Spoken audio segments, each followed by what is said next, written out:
Alright, so 2014 question number 2, we're given two graphs, right? F of x, the more complicated one, being the curvier one, and the simple y equals 4, this is horizontal line. And part A is asking us to find the volume generated by the solid region R when it's rotated about y equals -2. Now normally when we do volume by revolutions, we know that the formula is going to be pi the integral of r squared. But that's only going to work if our region R is flushed up against our axis of rotation. So if I wanted to find the volume generated of F rotated about y equals 4, then I would use that simple formula. But because y equals 2 is going to be somewhere below here, we have this gap region, right? This space, and that's going to require 2 radii instead of this one that's going to be flushed up against. So let me show you what I mean. So for part A, I simply recreated the graphs, made a sketch, and I wrote down the volume is going to equal pi the integral from some point A and B of big R squared minus little r squared. What's big R and what's little r? Well, for visual, the problem I had before was I had this empty space here, this kind of buffer zone, and I didn't want to deal with that. So what I do is I draw a point from my outermost curve to my axis of rotation, and again from my innermost curve to my axis of rotation. So I get these 2 radii in that sense, and that's essentially going to be my radii over here. Big R here, big R here, small r here, small r here. The question is, what exactly goes for r in these two cases? Well, if this is simply the distance between these two curves, this outermost curve is y equals 4, and this innermost curve is y equals -2. For my small r, right here, this curvy function is going to be f of x, and this axis of rotation is still y equals -2. And that's exactly what I'm going to put here. Now as far as the bounds, you get that when you set your equation, right? F of x is equal to 4 in your calculator, and you solve for those points. And of course you can round, because this is a calculator question. But as far as the formula goes, I'm going to have pi the integral from 0 to 2.3 of, watch this, my outermost curve was y equals 4 right here, minus y equals -2, or in this case plus 2 because it's a negative, but don't forget to square at the end. Now for my little r, minus my outermost curve here, f of x, to -2. So f of x minus -2 squared. That's all it is. Normally, when we do volume by revolutions, we do pi the integral of r squared. But because our region is not flushed up against this axis of rotation, we need 2 radii, a big one and a small one. In this case, you're just subtracting the curves, and you find which one is bigger and smaller.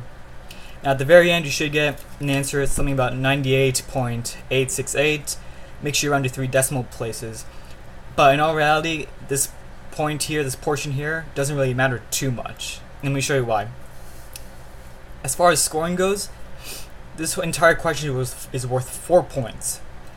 Half of those points go to what's called the integrand, this portion right here. Knowing what to subtract, knowing that because you have this buffer zone here, it's not flushed up against this axis of rotation, knowing that you need 2 radii, and knowing what to subtract, top of the curve minus bottom of the curve, that's going to get you half of the points. And you get another point for knowing how to plug these 2 functions here into your calculator and finding these 2 points where they intersect, because that's your region, that's your closed region. That's where we're going to integrate from. So that's a point. Only a quarter of the point comes in from this answer right here. So you could miss this answer completely, but you could have all the right work and still get a lot of points. So that was part A. Now let's look at part B. Part B, it's asking for volumes by cross sections, right?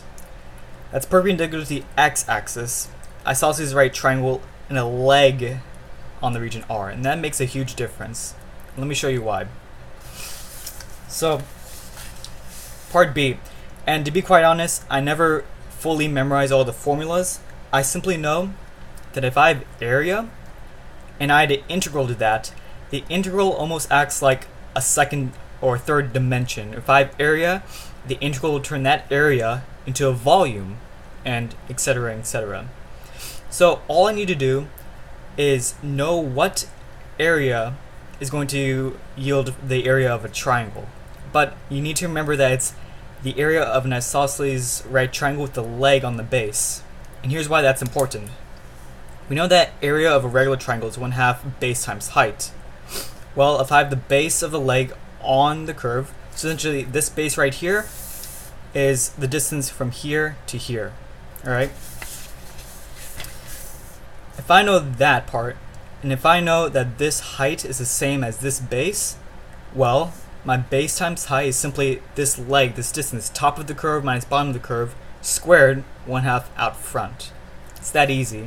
You don't have to memorize any other formulas. You just have to know that the volume from a cross section is the integral of some area, in this case an isosceles right triangle. Because the leg is on the base, the height is equal to the base, so you just square those two values, or just square the single base here. So when I do that, y equals 4 is on top, f of x is on the bottom. We subtract top of the curve minus bottom of the curve, 1/2 out front. Pretty simple stuff. You get your answer here. But again, out of this entire question, this portion of the question, the majority of the points are going to come from simply knowing that you can take the top of the curve minus bottom of the curve, square it 1/2 out front, and applying this integral. That's going to be all your points, or most of them, I should say. You only get 1 point for the actual answer, so don't worry if you don't get it wrong. Alright, so last question. C. They want the vertical line that divides R into 2 equal areas. The great thing is they don't want us to solve, they just want us to put a general formula. This one is just more applied sense. You have to look at an overall picture. You need to know that area is simply going to be an integral. Top of the curve minus bottom of the curve, the integral of that will give you an area. So this vertical line x equals some number, right? Some point here, right? Until I get even, where this area is equal to this area. Well, I'll just go ahead and show you the answer for this one.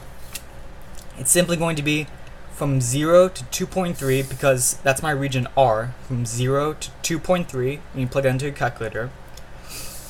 And you're going to go 2 separate integrals, because again, you're cutting this in half.